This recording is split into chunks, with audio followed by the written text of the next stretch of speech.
Our whole life was football. It's strange to describe it. There was a sense of destiny. Most of the people in town have gone, they've made the grand final, they've done their job. Yeah, right. But they don't beat Manly. No. They never beat Manly. Then all of a sudden we hear someone crying and we turn around, it's Mark Glanville crying. And he can't talk. And Joey jumped up on Chief's bed and said, we've got him. Matty Johns looking on, plenty of concern for his brother and for the cause of Newcastle. He got an injection. The injection absolutely pricked his lung. And I remember Roy Masters was on TV and he said, look, I've seen things like this all the time. There's no way this bloke's going to play. Yeah. As soon as he said that, I knew Joey would. He must have been a great, great coach, Malcolm. Ray, he taught us how to be men. We were at the hotel before we went to the game on grand final day. And all he said was, my biggest regret in life is not playing with all you blokes. And now Paul Harrigan leads the team out. Chief said to us, boys, no one gets sent off in the grand final. Just follow me. Harrigan and Carroll come together. Down the blind, Andrew Johns. Inside for Albert. Albert will score. Albert will score. Newcastle have won the great final. Matthew, thanks for the invitation.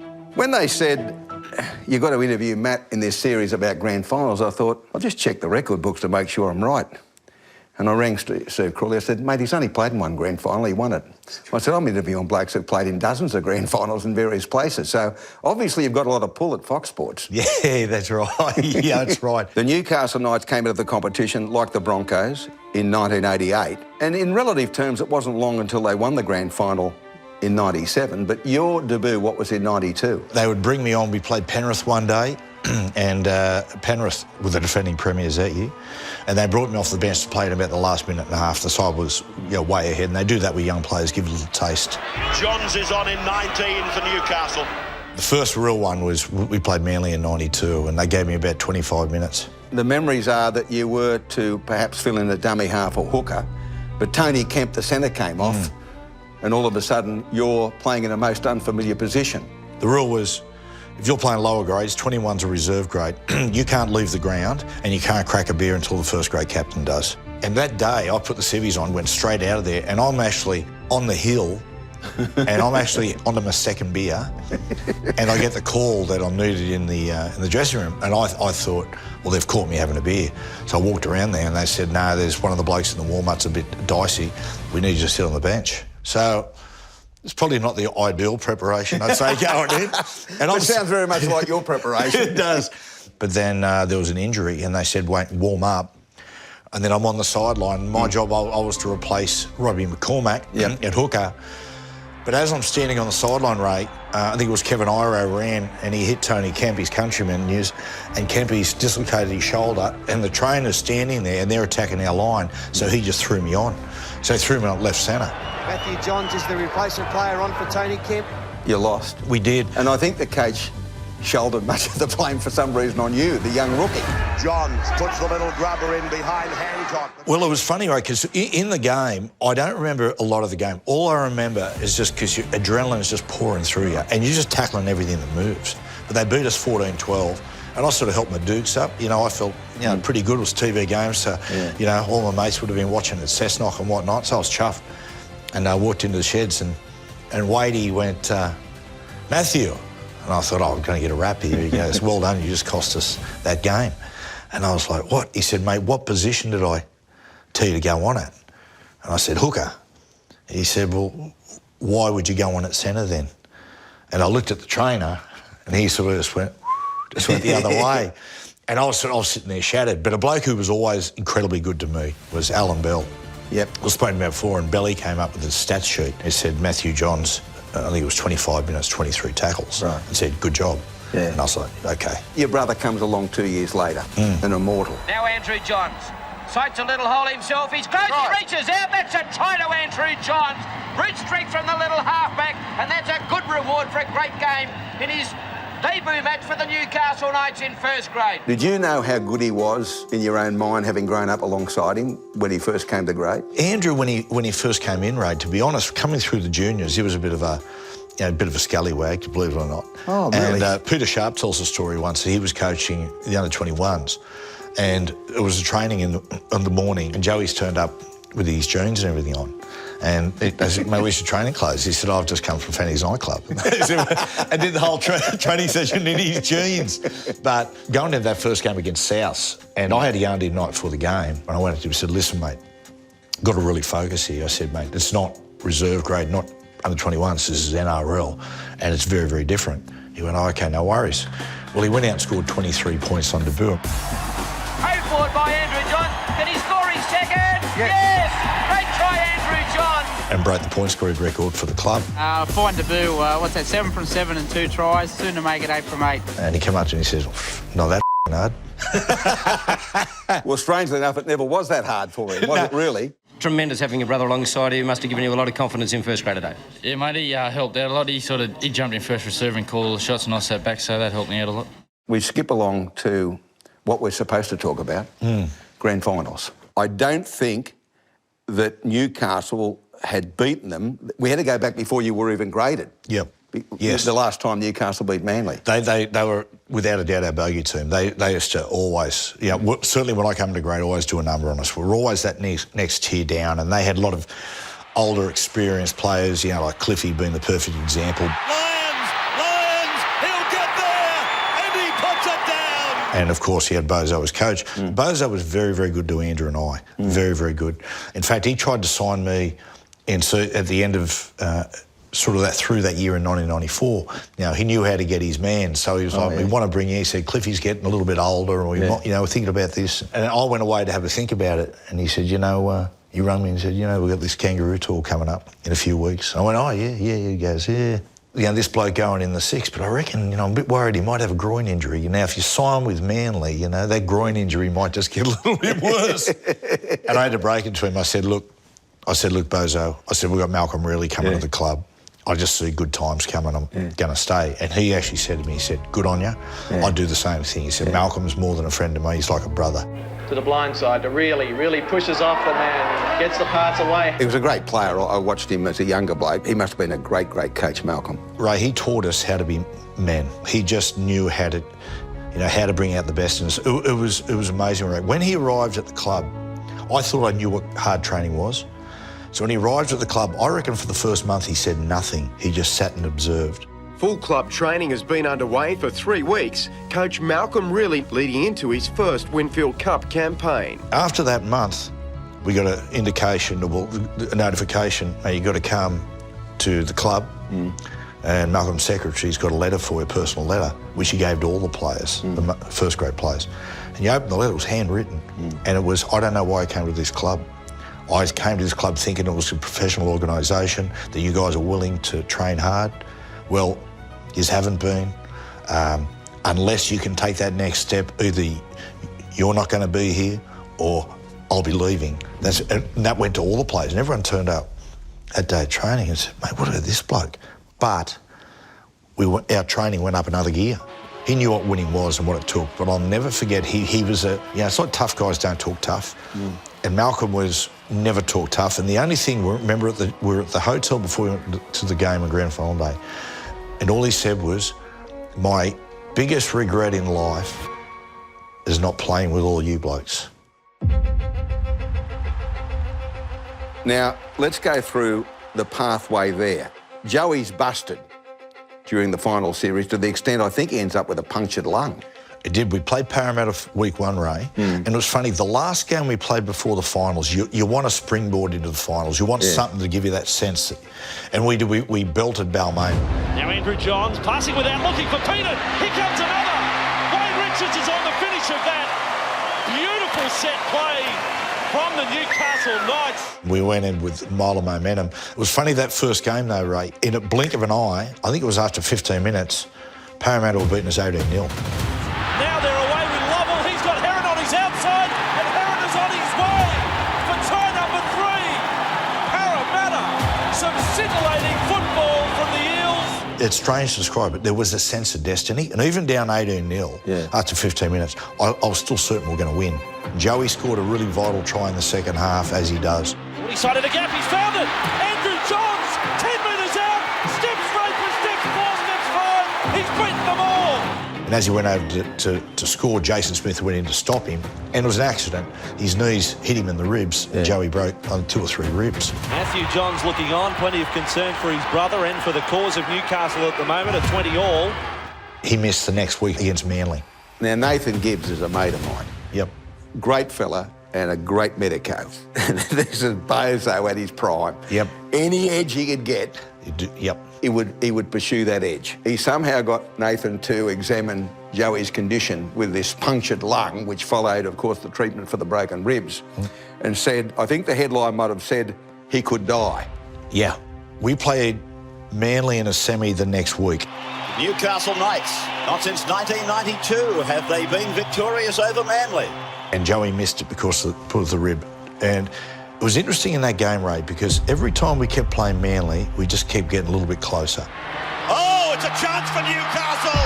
He got a hand on it. Matty Johns' appeal. Johns will be given a try. In that game, they beat us 27-12, but it wasn't anywhere near the indication of the game. We had that real sense that we could have beaten them. This is it for the Knights and the Bears. A grand final appearance is the prize for one of these two teams today. So the next week against North Sydney, what happened? In the first half, we really got the game under control. Johns runs it alone, chips over the top of Sears. He's taken out of play. Well, Sears might find himself in the sin bin. The old judge likes it. It's a try to Newcastle. Well, we walk into the sheds, and Joey, the painkiller injections are wearing off. Right. And he got an injection. The injection absolutely pricked his lung. And I remember we went out after half time and he put the ball on the mound to kick off. And he turned to me and said, I'm not feeling really good. And I said words to the effect of, mate, toughen up a little bit. So he tried to stay out there. And then after he kicked off, he just went, nah, turned around and went off. Right. And he was sitting on the bench, and there's a scene of him just, sitting there distressed. The approach on the sideline. Andrew Johns still having a problem with that rib injury. It would have been interesting to see had Sears scored that try for North, whether Malcolm really would have put him back on. But that game, so that we had to finish the game without Joey. Jason Taylor had a kick towards the end, which if he knocked over, I reckon they beat us. Jason Taylor, the kick. Can it swing back? It is wide again from Jason Taylor.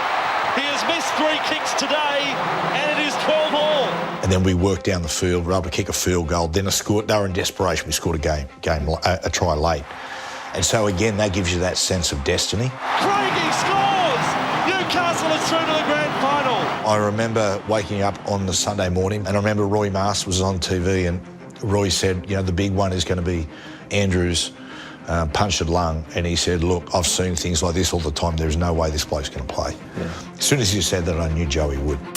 It's been a rollercoaster week for the Newcastle halfback. After damaging his ribs earlier in the semi-finals, he missed most of the second half of last Saturday's preliminary final against North Sydney, and then was rushed to hospital on Monday for an operation on a punctured lung. I remember someone might have asked Dad for a quote, and he said, he did a bit of the old, Ivan Drago, well, if he dies, he dies. The question still remains, will star halfback Andrew Johns play? Doctors have cleared him to take the field, but the ultimate answer won't come until 2 o'clock on Sunday afternoon, an hour before the grand final kick-off, when the teams must be finalised. Johns, however, is adamant he will play. I mean, it's almost unprecedented that someone should puncture a lung and a week later play in a grand final. Yeah, absolutely. I had no doubt he was going to play. And the other one was like Paul Harrigan. Chief was, in the last couple of years of his career, he was constantly injured, constantly in pain. And so, our 2 most vital players going to that game are a million miles from 100% fit. So the day of that grand final, when you go out and watch the game back, one of the things that really works in our favour in that game is the punishment Chief handed out early in the game. He hit 2s high. And he's easy prey for the Newcastle side end.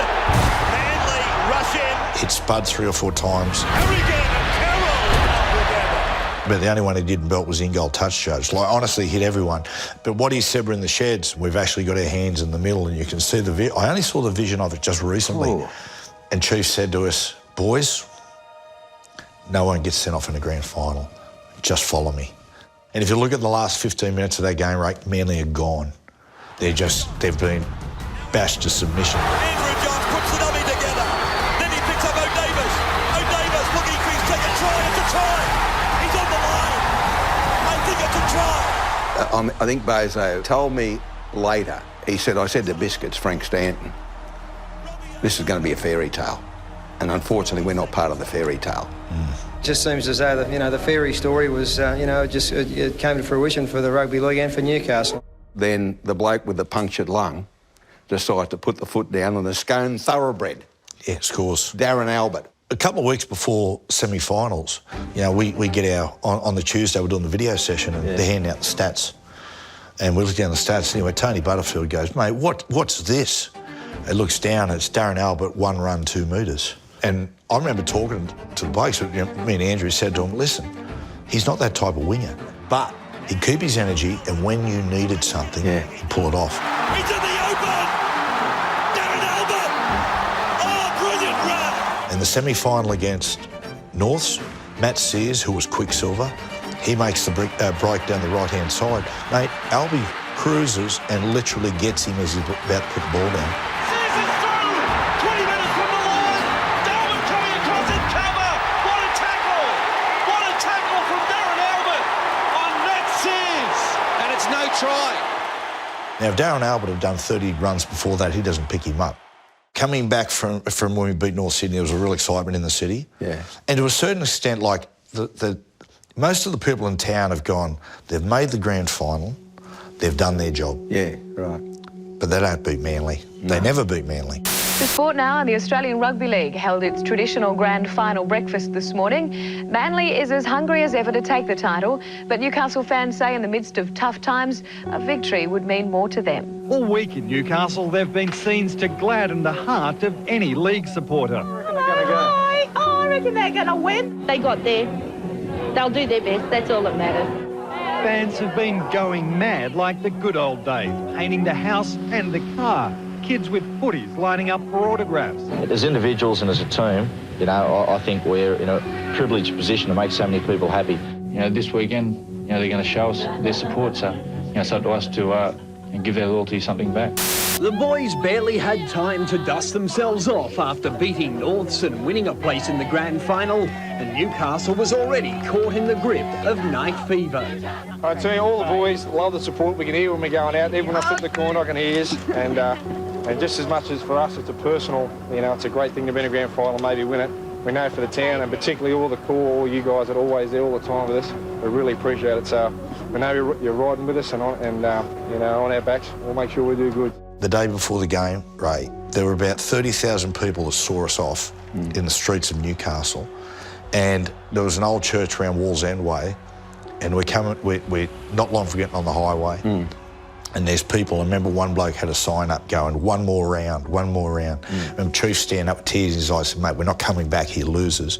And the church, the local priest had put up, God bless the Knights.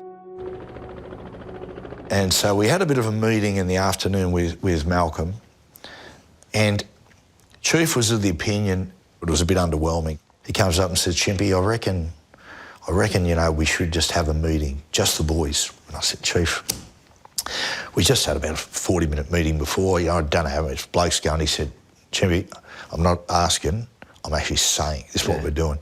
He said, tell the boys 30 minutes we're meeting up in my room. So we went up there, and the whole squad is jammed in the Chief's room. We're going to go around one by one, and we're going to ask, what would it mean for you to win the grand final tomorrow? The bloke he got to last was Mark Glanville. And I remember he was the last person Chief went to because it was his last ever game for the Knights. And he said, MG, and we're sitting there and silence. Then all of a sudden we hear someone crying, and we turn around, it's Mark Glanville crying, and he can't talk. And Joey jumped up on Chief's bed and said, we've got him. We fucking got him. It was just a sense of destiny. And now Paul Harrigan leads the team out that has got the balance of power when it comes to supporters. As we come down the race, Ray, and come up and just looked out, and it was just red and blue. That's all it was. You wouldn't have seen a Manly flag there at all. Whilst Manly had experience on us and they had a winning record, we just had more to play for, it felt. If you look at the national anthem, right, you see the difference, I think, in desire of the two teams. Went across Manly, and I don't believe they're linked, and a few of the players were like, winking at the camera and that. When it came to us, you know, some of them got eyes shut, some crying, all linked really tight. That grand final rate, going into it, there's so many just amazing things that I look back. So, you know, look, I talk about the North's semi-final, and you know, I was lucky enough to kick a field goal from 35 metres out in the wet. Yeah, lucky, I say. Jeez, I think I called the game. I think I said 45 out from the sideline, but I won't argue with you. I was being modest, Ray. This has got to be a first time for everything. Matty Johns is in position for a long-range shot. He's with it now, Matty Johns. Here goes the kick from Johns. Is it there? Matty Johns has got it! So, 5 minutes to go in the grand final, 16 all. And I have the shot at the field goal, and I hit it. And whilst I don't hit it perfectly sweet, right, it's going in. Here's the shot. Gets the kick in. Suddenly, like honestly, I seen it start to fade, and I'm going like, oh no, you know. You know, they say when the ideal performance state is when you completely forget about the scoreboard and all you're doing is just living in the moment and playing. And it was a little bit like that. Joey had a crack. Here it is. Knocked down by Manly. He got it charged down, and of course it went into the hands of Mark Hughes, and then threw it to Darren Albert, who fumbled the ball a little bit, but held onto it. I have looked at the replay a number of times, and I called it.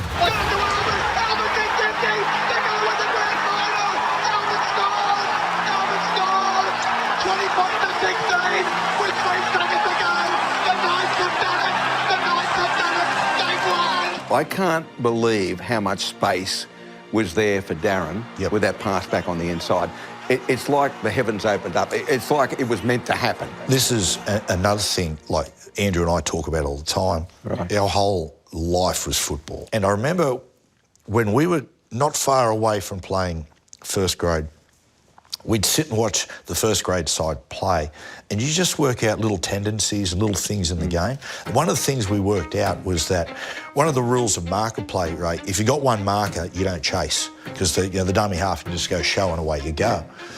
And so we used to say all the time, if a winger goes to marker, because they're not used to being a marker, they won't do the golden rule, they'll chase. Yeah, sure. So there's an opportunity to show the ball and go up the short side. Yeah. Well, in that game, as there's only seconds to go, and Joey tells, he looks up and Hopper's at marker. And so he goes dummy, and Hopper chases. He goes up the short side. Inside for Albert. Albert will score. Albert will score. As Albie goes across and scores, all I'm thinking is, mate, we've got to get back. They're going to do the short kickoff. Yeah. And I looked at the clock and I went 3, 2, 1. Done. Newcastle have won the grand final. Albert is over. Manly has been beaten by Newcastle on full time. I can't believe it. When we left Newcastle, I think most of the boys were in tears. People lined up for 30 Ks out of Newcastle. We were down for all money there for a while. It's a calibre of these blokes. It's the best thing that ever happened to a man. I'm that proud of them. My next memory has been on the bus. And it was weird, when we first jumped on the bus, we'd all sort of come down a bit. It was quite subdued. And all of a sudden we come down and we hit Gosford. Our bus driver said, everyone get the seatbelts on, because there's people trying to push the car off the road to try to get on it. He said it's just mayhem. Then we get off the West Walls End interchange, looked at the old church, and it had God Bless Newcastle, and he added at the end, he did. Yeah. The priest knew. And then we went into the city, and Ray, it was nuts. This was a moment to savour. Andrew Johns claiming this was better than any day he'd ever had, or for that matter, will have. Can't even beat it. Seeing all these people there just make all the hard work and all the hurt everyone went through make it worth it. It was hard not to get caught up in the adulation, but for now the party continues, one that's certain to rage for some time in the Steel City. The whole night's a blur, and it was only till a couple of years ago, I'm sitting on my show and Brian Fletcher goes, oh mate, we've dug up this footage from the grand final celebration. No. And I'm looking at it as me doing that better than Lego. Tell us a bit about what that feeling was like coming home to Newcastle last night. It was better than Lego. Yeah, it was better than Lego. It was better than Lego. And I'm totally oblivious to it. I'm totally oblivious. I got in touch with Natalie Barr and said, look, I'm so sorry. A few days later, we had the civic reception. Yeah. And the Screaming Jets played there, over 100,000 people there. It was fantastic. What a turnout, eh? Oh, mate, fantastic. You know a bloke that you played with over the years, Billy Peden? Certainly. Tell you a little story. Billy Peden's mother was a sister to my uncle. Betty Peden. Uncle Noel gets a message to Mum one day and says, you know, Billy's your second cousin. I said, how's Billy my second cousin? So it turns out that his mother is my uncle's sister. Well, guess what, Ray? What? Billy's our second cousin. No! Yes, he is. Cousin, come here! Oh, all these years, I knew there was a synergy. All those years you bagged me. You're bagging a family member. Oh, no. How's he your second cousin? Yeah. Well, yeah, we're from Cessnock. It goes across to Andrew Johns. His kick comes off the outside edge, but Billy Peden has come up with it. And that was surreal, having Billy alongside us in that grand final. And I remember there's, like, again, some of this vision I've just seen recently is I run on the field before the game and Billy walks towards me and he goes like that and hit hands. And I straight away, it gives me goosebumps because Billy never played first grade till he was 25. Yeah. And he was playing local league at Cessnock and he comes up to me and he had a few beers and he just said, mate, I've wasted my life. And I said, what do you mean? And he said, mate, I watch you and Joey playing at the Knights. And he said, if only I just worked a little harder, he said, I could have been there. I just feel like I've wasted my life. And I said, well, Billy, it's not too late. I'll have you out of the Knights and try to get your trial. Yeah. So at the back end of that year at Newcastle, we had an injury crisis. And I ended up saying to some of the coaches, I said, listen, if you're looking for a player, just grab my mate from Cessnock, Billy Peden. Well, that came the running joke for 6 months. Oh, Matty's mate, Billy Peden, give him a go. So they thought, morbid curiosity, we'll give him a go. Played the trial game and they said, mate, this bloke can really play. Ho Davis gets it back, he throws it over the top to Peden, for Peden to score. Newcastle's third, second half tie. He'd be 80 kilos, 85 ring and wet, wouldn't he? He would have been about 86, 87 kilos, but mate, most of it was heart. We've established one thing. After all these years, we're actually related. Unbelievable, right? It's taken this interview to confirm, through the great Billy Peden, I'm your third cousin. Welcome to Fox Sports, Ray.